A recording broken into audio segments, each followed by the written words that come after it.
Arden, and welcome to Northern Night Live. It's a great pleasure to be here and to have Graham Jones from the University of Buckingham with me tonight. Artificial intelligence is something that's never going to go away. I've been using it a lot. I'm amazed on how it happens, and Graham keeps telling us that it's continuing to get more complicated, easier to use. Graham, thanks for joining us. Thank Um, you. Taking some time out from your students at University of Buckingham. Graham, you better tell us what's been happening since you were last on 6 months ago in the world of artificial intelligence. Well, where do I begin?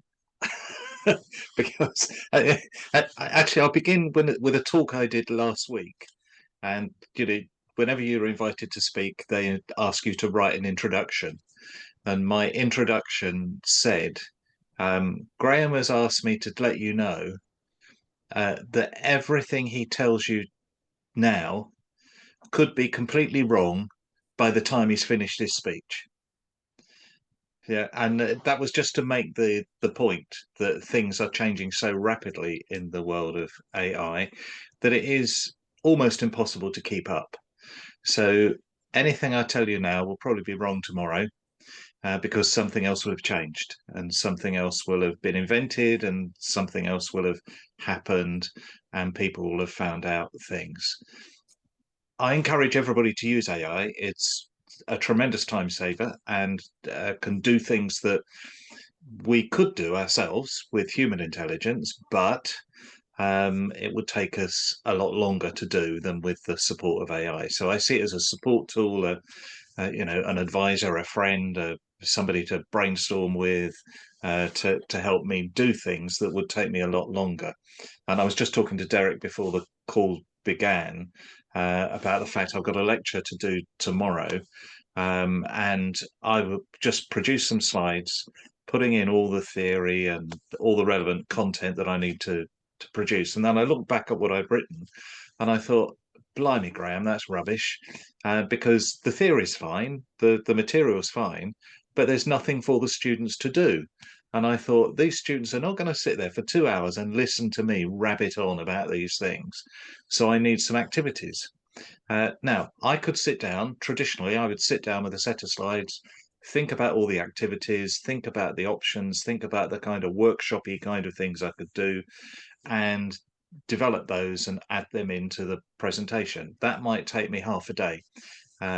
I asked ChatGPT at, where are we now? It's just after 5 o'clock, isn't it?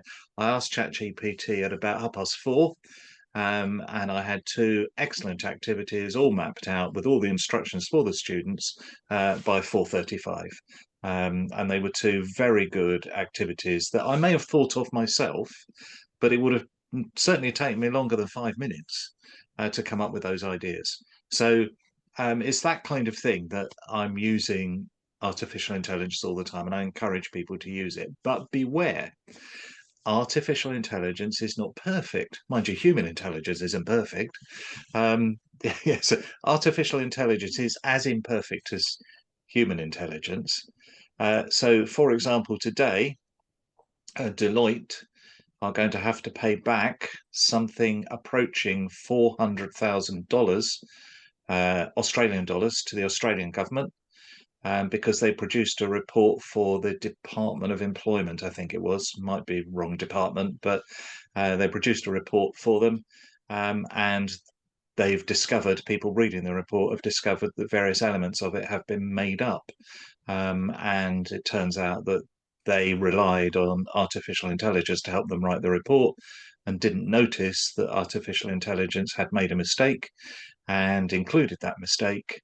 And they've been exposed as not writing all of the report themselves. And so they're going to have to pay back, a major investigation for the Australian government for Deloitte to do. And Deloitte now have been exposed as, not checking their own work, or relying too heavily on artificial intelligence. So if you're going to use it, you've got to realize it has problems. But there again, we have problems using humans to do things. So we should just apply the same kind of analytical thinking and checking and making sure that things are right with artificial intelligence as we do with humans.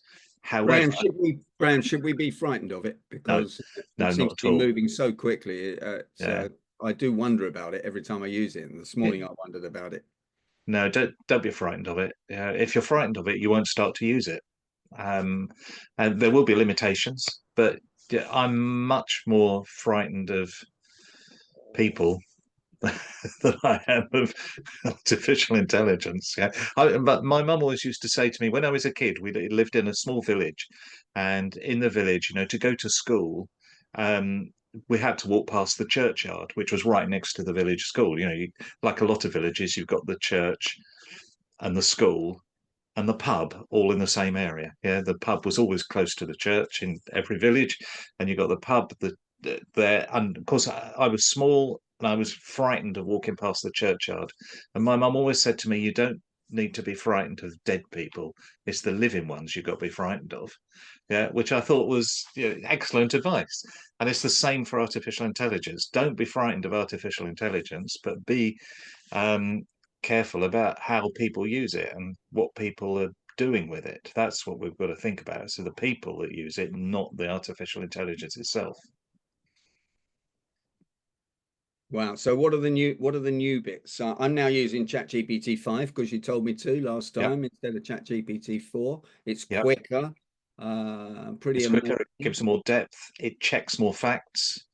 It provides references and checks the references. So all of those things that Deloitte did in their report were probably done under GPT-4, which wasn't as accurate because obviously it's months since they presented that report, and GPT-5 only came out a little while ago. So I suspect that that's why, if they'd done it under 5, it would have made far fewer errors. So it's much less error prone.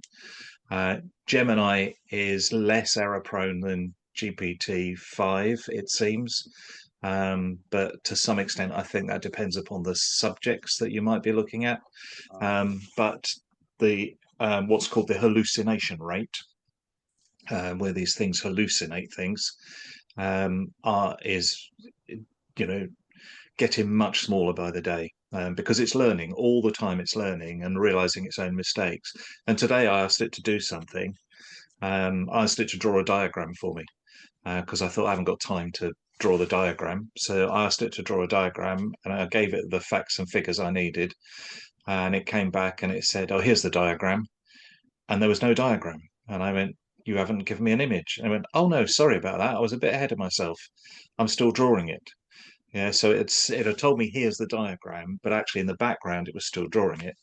And then it came back to me and said, "I'm still drawing it, but would you like it as a spreadsheet as well?"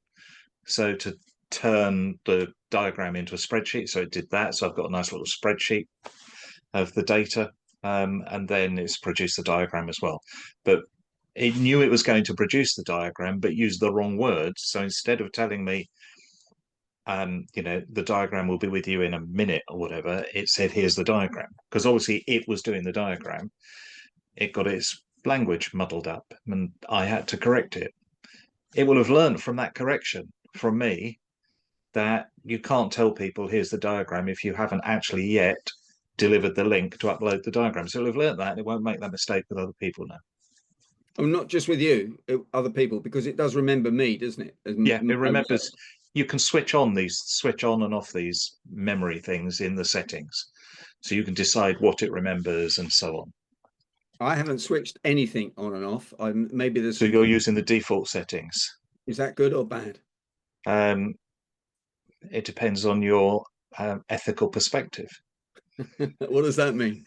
So, so what it will do, default, it will default to the fact that it won't share your personal stuff with other people, but it will train the system using your inputs. Okay. If you don't want it to train things based on your input, so I turn that off, except where I turn it on specifically for something. So if I'm doing something where I think, well, this, I'm not bothered about this, I can train it, I will switch it on because I think it's worthwhile contributing.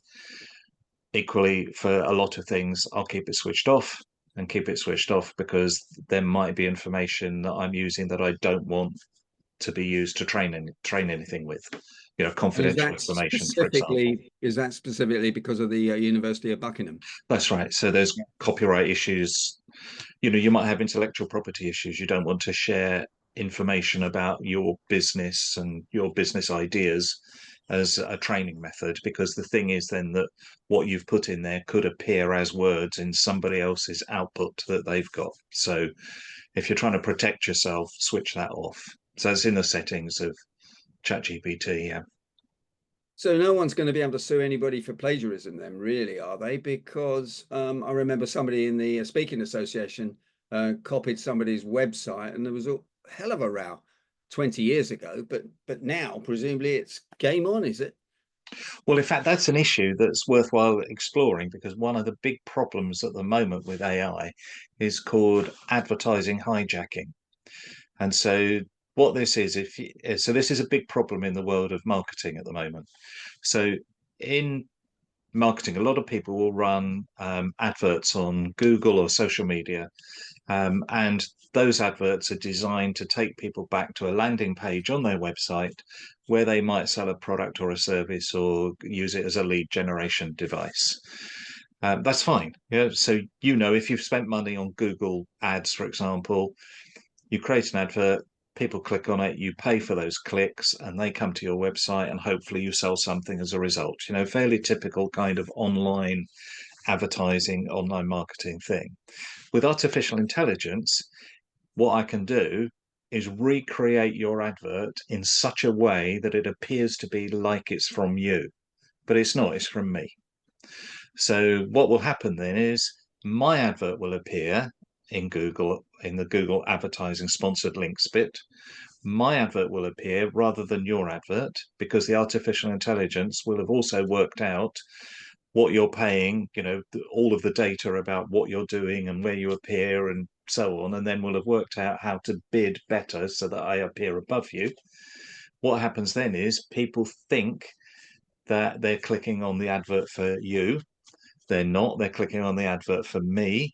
When they come to my page, my landing page still it appears as a landing page on my website, but it includes a link then to your website. So I'm delivering you the traffic. But what I've done is I've signed up as an affiliate of yours. So what happens then is I get the affiliate fee for the product that you're selling. So here's what's happening. People are paying for traffic on Google AdWords. The traffic, most of the traffic is going to the hijacker, and the hijacker then is getting payment by you to sell your products as an affiliate. So this hijacking of advertising is a big problem in marketing at the moment. It's really easy to do. That does sound like fraud, does it? But it's not really. No, because you can advertise as an affiliate. So say I'm an Amazon associate. So Amazon allow me to advertise stuff that can be sold via Amazon, and they pay me a commission for delivering that sale to the website, to the Amazon website. So this happens all the time. There's billions of dollars worth of affiliate marketing is done. There are books on how to make millions as an affiliate marketer, and you can. There are people who earn all of their income just through doing this, and so all you need is artificial intelligence. It increases your income even more and reduces the income to the people who actually are the original business. Wow. Wow.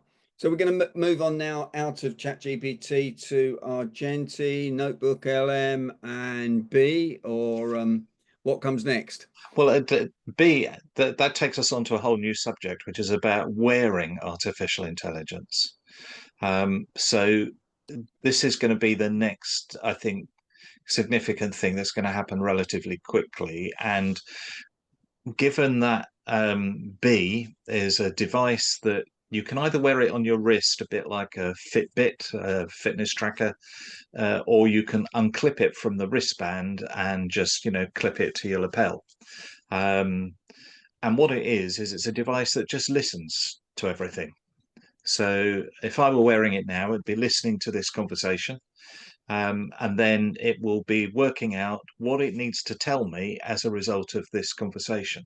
So it might tell me, for example, that I wasn't very clear about what I've just said to you, and therefore the next time I talk about that, you ought to say this instead. It will advise me. It might tell me if I've mentioned, that you and I are going to do this again in 6 months' time. It will then tell me, well, you need to have a call with Derek the week before to sort out what you're going to do, and it will put that in the calendar for me. So it will basically manage everything you do, everything you want it to do, that you give it permission to do, just by listening to what you do each day. Um, this company started just a few months ago. They raised about £7 million for initial dollars for initial investment, and 2 weeks ago, 3 weeks ago, the company we only just started selling this device, which is $49. So it's a cheap device. It's a consumer device. You can see where they're going with this. The company was snapped up 2 to 3 weeks ago by Amazon. So you can begin to see that Amazon are going, this is where we're going. The whole of their Amazon ecosystem has got glasses that you can use. We've got Meta, which has just tied a deal with Ray-Ban to sell glasses that are AI glasses that can do all kinds of things for you. Can monitor what's going on, record things, listen to things, advise you, bring up information for you. A whole load of possibilities with these Come on, hang on, I'm going to glasses. stop you there. AI glasses, what's that? Is like my Ray-Bans or Yeah, what do you yeah. So Meta have got this deal with Ray-Ban. So Ray-Ban produced the Meta glasses. They're about nearly 300 quid a pair at the moment. That price will obviously come down. All technology prices fall. So that price will probably be half that in less than a year. So and it does a range of artificial intelligence things just in your glasses. I saw somebody with them recently, and he'd got the obviously there's different ranges, different models within the range. He'd got the one with would have got a camera in the middle. So it's got a camera in the middle, and it's got two microphones on the side. That allows it to cancel out noise in a noisy environment to focus where the sound is coming from, and can record what's going on. So you can look at something and you can just ask your device, you can look at, I can look out the window and not know what that tree is. And I can just ask my glasses what tree it is.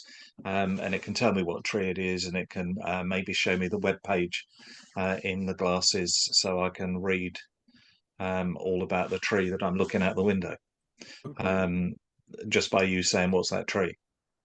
Um, and the artificial intelligence in the glasses will tell you Okay, because the so camera has recorded it. that's B. I tried to look up on the internet how much Amazon paid for B, but that didn't come up. It was just about the deal. So what about Argentic?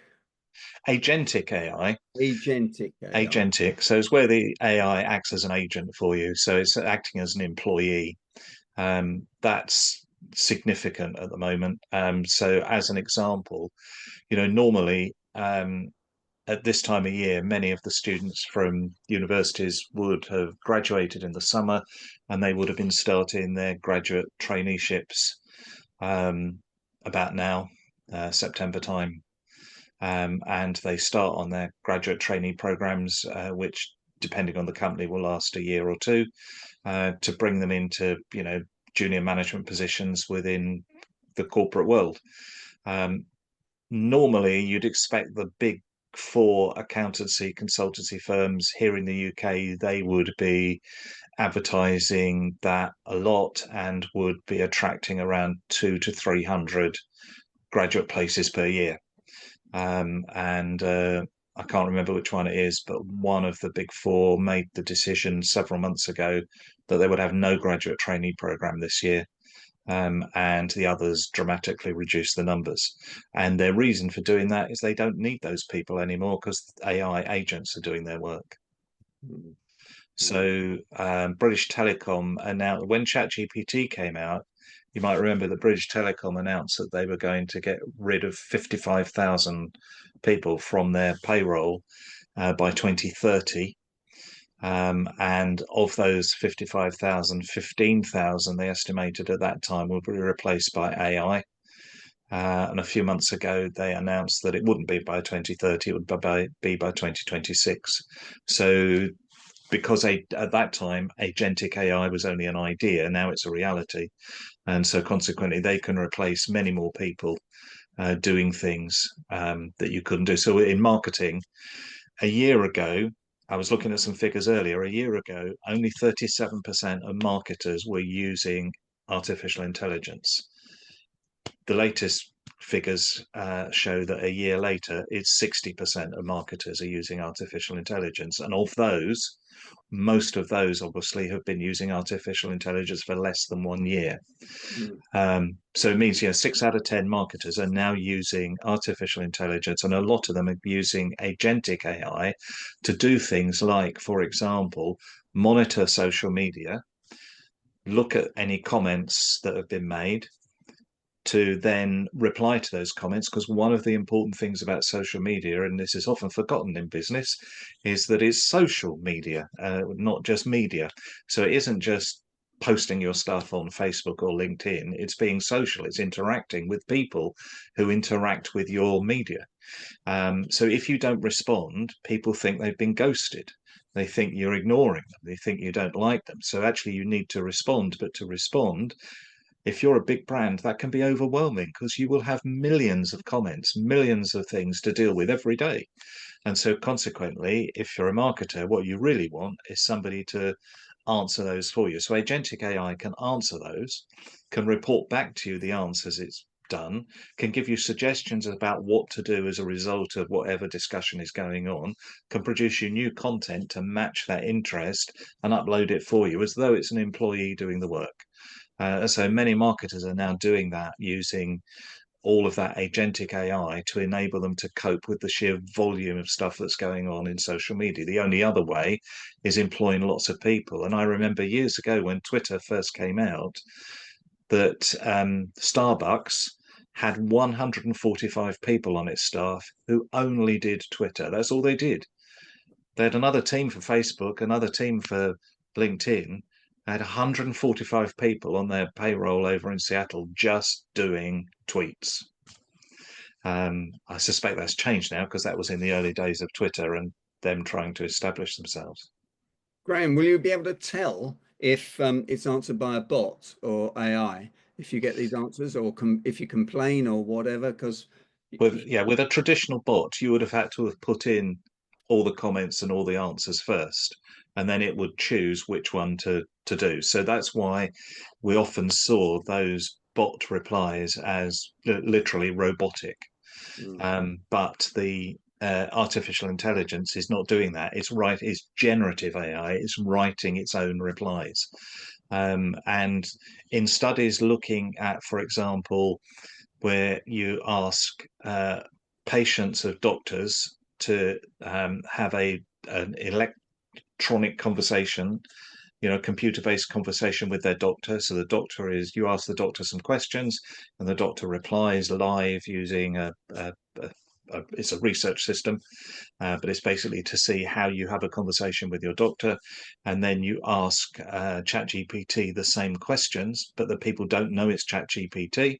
So there have been several studies that have done this, and the results all confirm that they didn't like the replies from the doctor because they felt that the doctor didn't have a good bedside manner, but ChatGPT has a much better bedside manner. It seems more human to people.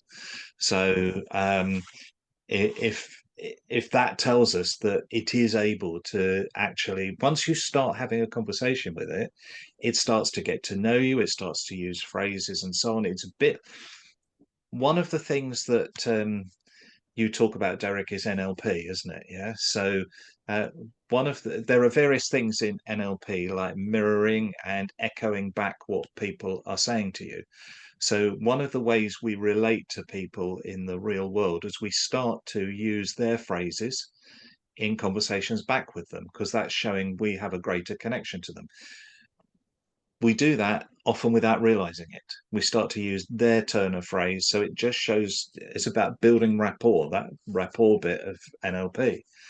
And so you build rapport by using words and phrases that the people you're conversing with. You change your conversation style according to the person you're with. You don't realize you're doing it. It's all subconscious, because that enables us to communicate better as human beings. And guess what? ChatGPT does the same. When it replies to you, Derek, it uses different phrases than it will to me, because it's got to know me as a human being. So one of the things that these agentic AI can do is get to know the people making comments, and therefore the replies seem much more human than you might otherwise think. Wow. Graham, is that ChatGPT 5 or is that ChatGPT 4? One of the questions in the box is, do you have to pay for ChatGPT 5? And yes, you do. I pay $19 a month, but it's nothing. It's peanuts for the value I get. But does ChatGPT 4 know me as well? It does, but not as well. No. Right. Yeah. So we are in the world where we're going to have to pay for these things. I'm afraid. Yeah. We will, I suspect, find. So Copilot, which is part of Windows now, owned by Microsoft, of course, that uses ChatGPT to make it work, because the biggest investor in OpenAI is Microsoft. So Microsoft own the largest proportion of shares in OpenAI at the moment, and they're using that to help them with the Copilot product. I and suspect just for everybody, sorry, OpenAI is ChatGPT, isn't it? It's the company that owns Just to ChatGPT. clear Yeah, that up. Okay, yeah. thank you. So their biggest investor is Microsoft. Microsoft are using it to make Copilot work. I suspect we're going to see before long things like ChatGPT built into operating systems and all kinds of things that enable us to get closer things. So rather than us subscribing to ChatGPT, a lot of these things will come as a service for something else. So we'll be buying. So in the world of service, you can have software as a service. So you might subscribe to Office 365, for example, Microsoft 365, and get Word and PowerPoint and so on. You don't have the program on disks anymore. You just log into your account and you've got the software. That's software as service. You can have infrastructure as service, where you don't own any computers, but you've got your own one computer and all of your other infrastructure is provided as a service. Or you can have platform as a service. So the whole platform of doing something is provided as a service. And I think that's where we're going with AI, where all of us will be subscribing to a platform as a service system rather than just getting a subscription for ChatGPT now. But we will be paying for these things in a completely different way in a few years' time, I think. Okay, well, we got about 5 minutes left, Graham, on this subject. What else do we need to know? I just noticed in the chat that Mike's asked will be able to help old people upstairs. Well, that's the problem with having Mike on here. Thank goodness he doesn't normally join. Yeah, I think he's thinking of his own future, climbing upstairs, Will. But yes, it will, because it will enable. We've got to stop thinking of it as just a thing. So we'll have artificial intelligence wearable devices. So things like one of the things that Reading University are well known for is the human computer interaction, the connection between things. And the reason that they started this work a long time ago, and the professor who did it was Professor Kevin, I've forgotten his surname now, but the book and the film I, Robot was based on his work. And basically what they were trying to do was say, if we've got people who have to use prosthetic limbs, when they started this work 25 years ago, prosthetic limbs were nothing like what they are now, and they were difficult to use and cumbersome. And what he was trying to do was go, can I connect the nervous system to the computer system, so that if I think I want to, raise my hand and it's a prosthetic hand, the nerves will be able to tell the electronics what to do. And we're now in that position because of all the research that they and obviously other researchers have done. So that connection between humans and technology is now well established. We're going to find much more refinement of those things. But what it would mean is that artificial intelligence would be able to tell your body what to do, even if your body didn't know what to do because you were too old for it to work properly. We'll have, clothing that will be working like an exoskeleton. So, your trousers will, your brain will say, I want to walk up the stairs, and your brain will send instructions through artificial intelligence to your trousers that will help lift your legs up the stairs. Okay, Graham, that's brilliant. That's brilliant. I think we should turn to the education sector for a minute, because you're on here at the University of Buckingham. We got Mike Foley on down from Dorset Educational Trust. Where does all this fit into education? I know I've asked you this before, but jobs are going to be disappearing. People are going to be not taking exams in the same way. What's the latest thinking? Muddled is the answer.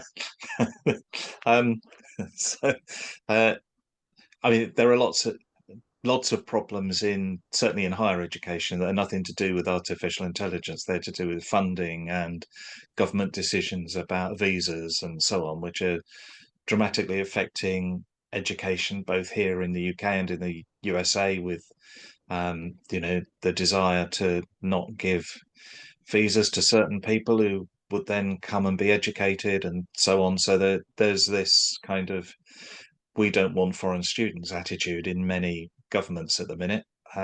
Even though they say they do, everything they're doing is the reverse of what they say. So there's that as a problem.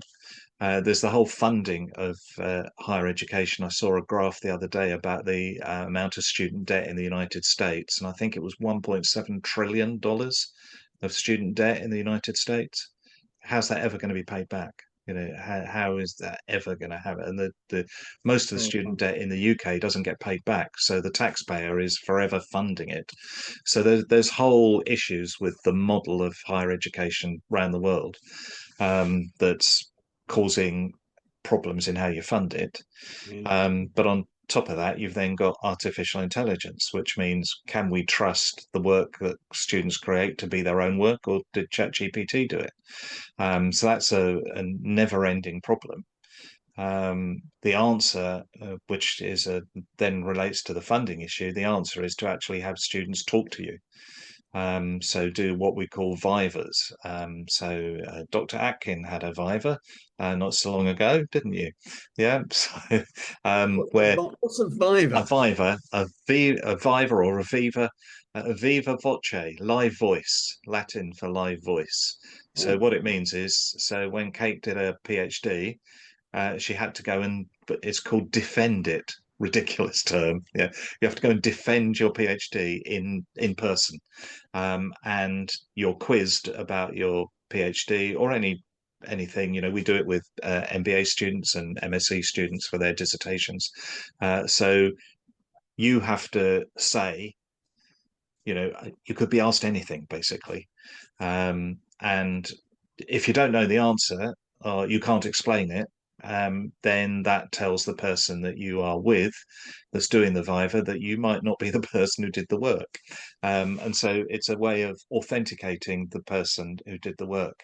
We're going to need more of that, because at the moment we can authenticate work using a variety of means, but it means that students could still get away with it. And the one problem, there's a guy at the University of Salford who wrote a PhD in 3 hours on a subject he had no knowledge about.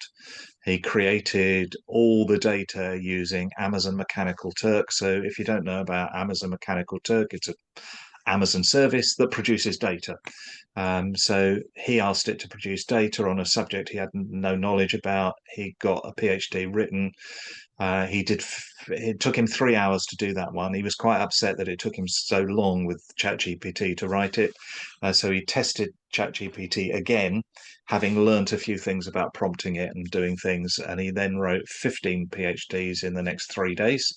And he submitted all of them. The people he submitted to know this is an experiment. He submitted because obviously he's not been supervised on these. He has a proper PhD, but he's not been supervised on any of these PhDs.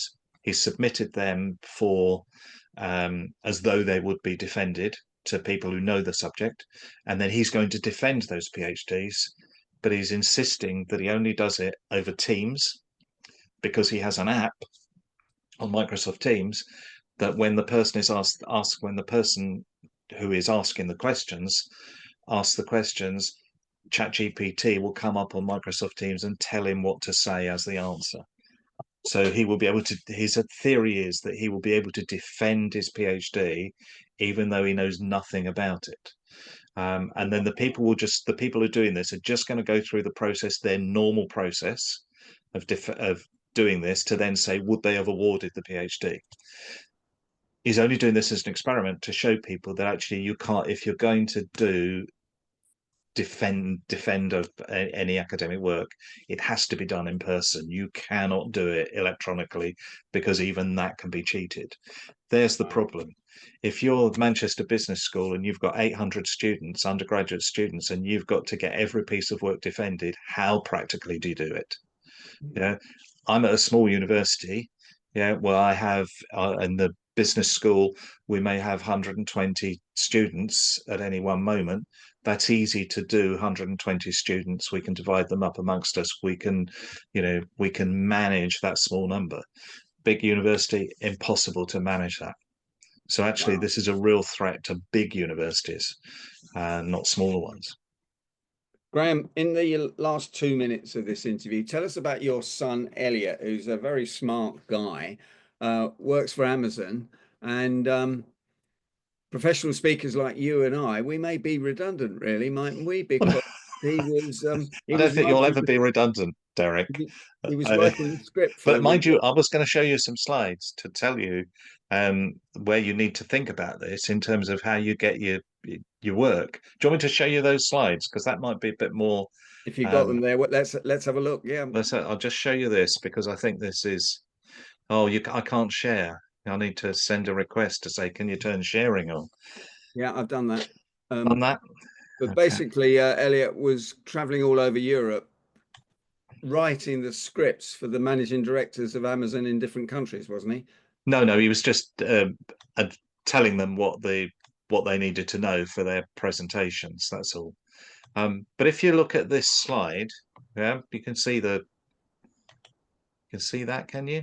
Yeah, I can see that. I'm glad I'm in the world's top 30 negotiation professionals at the moment. That's going to soon change to zero, I think, isn't it?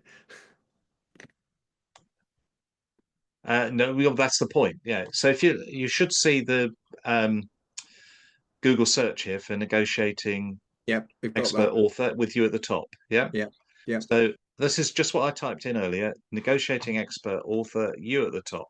Yeah, that's fine.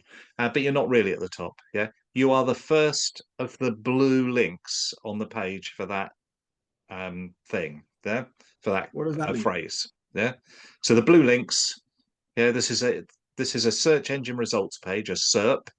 Yeah. And when I typed in negotiating expert author, yeah, I want a negotiating expert who's also an author. Type that in. You come up on number one on the list of the links.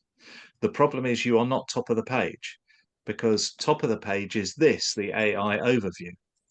And the AI overview, so Gemini here for Google has produced this AI overview saying that Chris Voss is who I should be thinking about. Yeah. Hmm. And then it also says here are a few expert authors in negotiation. And you can see that it goes through some names that you probably recognize there as expert authors. But if I scroll down a bit more, there you are at the bottom of the list. Yeah, with your link on the right hand side. Yeah. So you are in the list. Gemini says you are one of the top 10 people to speak about. in terms of this. So people will get to you, but a bit like a search engine page now, you're bottom of this list.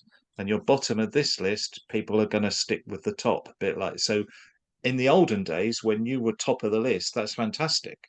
But now we're in AI days, and you're at the bottom of the AI list. So, constantly, it's a bit like looking at the bottom of the results page. People very rarely go beyond the top three on a results page. So, you want to be in the top three, and here you are at the bottom of this. Hang It on a gets minute. even worse for you, Derek. Don't Oh, worry. Graham, hang on. I was going to ask you, how have I got? I'm going to get relegated at this way. Yeah. Is this Well, because you I are don't? relegated because if we click on dive deeper in AI mode, you're not listed at all. Yeah, so you don't appear on this page at all. So when it goes into more depth to try and analyze who is the best negotiating expert author, it's gone into more depth, and you're not there.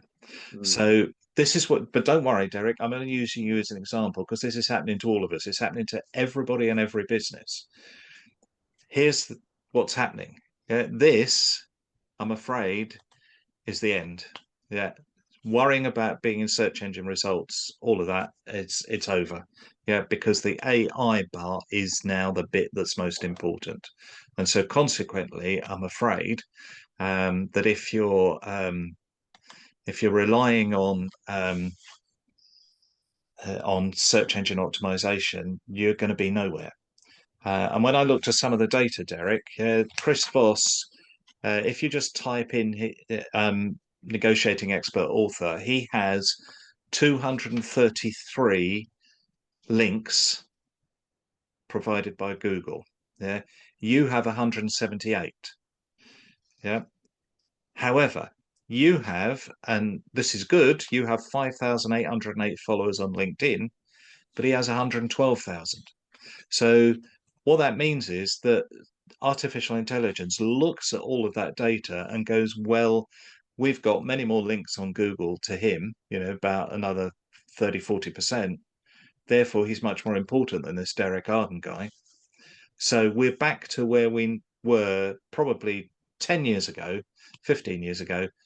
You have got to get more information out there, more writing, more publishing, more social media, because it's through that that artificial intelligence will pick up your importance, and then you'll appear in that AI summary. But Graham, you told me that 10 years ago. I've been doing exactly what you told me, and I've been Yeah, relegated. but that was because that worked for search engine optimization. Okay. Doesn't work for artificial intelligence, But I'm that afraid. doesn't You've got to mean do even more of that it. that doesn't mean to say Chris Voss is paying No, AI. he's not He's paying. got No, more links. no. Okay. Well, I don't like him very much, and I'm going to burn his book in a minute. So I've got it here, and his book's going to be burnt for sure. Graham, that's fantastic. Thanks. One last tip for us before I turn the recording off, and will you stay on, please? Yeah, quite. Yeah. One last tip. If you're not using AI in your marketing, you really have to. Yeah, Fantastic. you've got to use AI in marketing because 60% of marketers are. That means 6 out of 10 of your competitors are doing it effectively. Graham, thanks for joining Monday Night Live. Thanks for all you're doing in education. And I hope you'll come and join us at the beginning of next year. Can I ask members of Monday Night Live to give Graham the usual vote of thanks in the normal way? And if anyone wants to get hold of Graham Jones, he is grahamjones.co.uk. He still comes top of the search engines. I don't know how he manages to do that. I'm sure he's cheating, paying, or doing No, something. no cheating. But thanks very much, Graham. You're a superstar. Thank you. And there's lots of stuff in the chat, I suppose, I ought to look at, really.